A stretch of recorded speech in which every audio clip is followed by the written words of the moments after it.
You're looking to build your own sustainable wardrobe, or you might be eco-conscious like me and just looking for different ways to be more eco-friendly with the clothes that you've got, this video could be for you.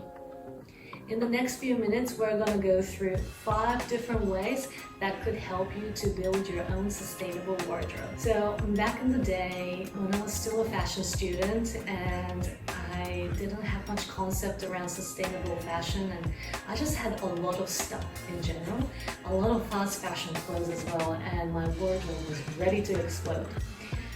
And just like the saying, buy less, choose well, I think that's how it goes. Investing in the long-lasting quality items can work for you better in the long run, because if you're investing into a high-quality item and you know that you're going to enjoy wearing for many years ahead, or I don't know, maybe lifetime, you will be replacing less or not even at all.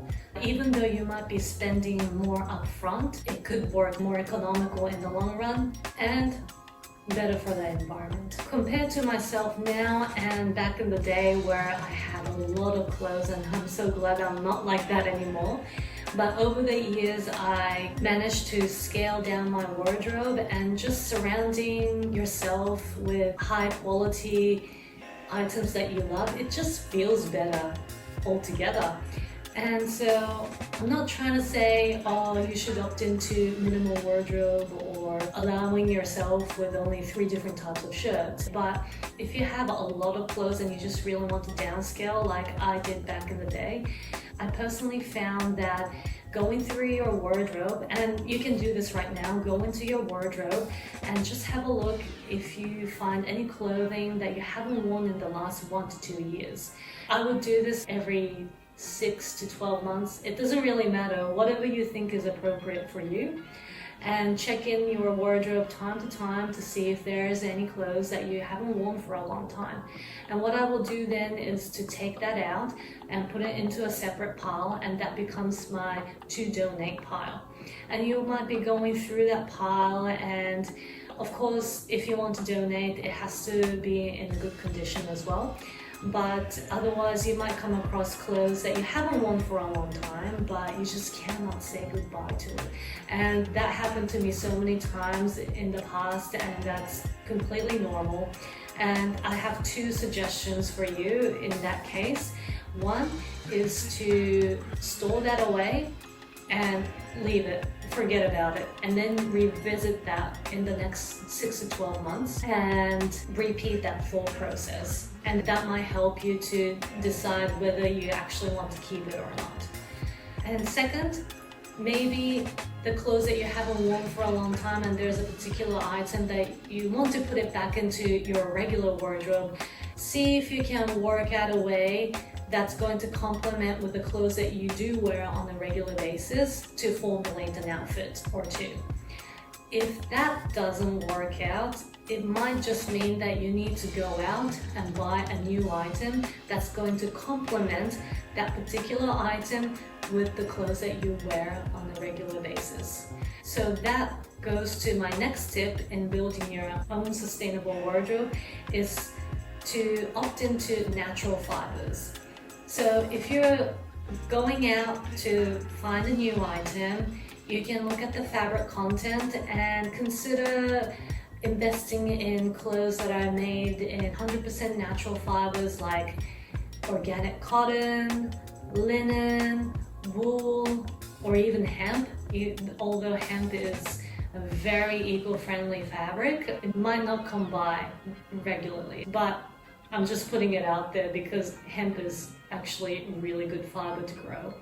Another tip I want to add on top of that is that when you do go out to look for a new item to purchase and you're looking for something that's made in natural fibers, but also think not only to complement that particular item with the clothes that you're wearing on a regular basis to help formulate an outfit, have a think and experiment how that item could potentially create new outfits with the clothes that you've already got as well.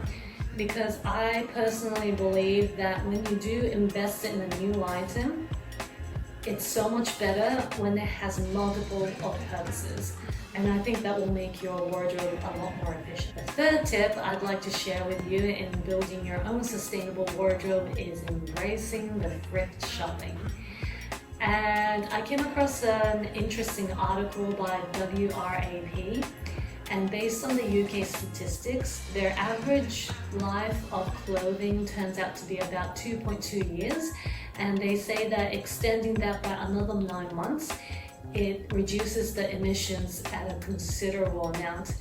In saying that, that's really hard for us to imagine because it's not something that we can physically see with our eyeballs. But I can tell you this, making clothes is labor-intensive operation. Just think from farming the fibers, which takes months, and it takes a lot of resources to grow that fiber, to processing that and spinning into a yarn and knitting or weaving into a fabric. There's washing and dyeing processes, and this is just even before you cut and sew and making a garment. And there's a lot of work behind the scenes, like transportation, bringing the material from one place to another, and then eventually getting all packed up and having it shipped into your country, and you buy it from the shops. And so there's a lot of work and resources that goes into making clothes, and I think it's a real shame to just wear clothes for a couple of years.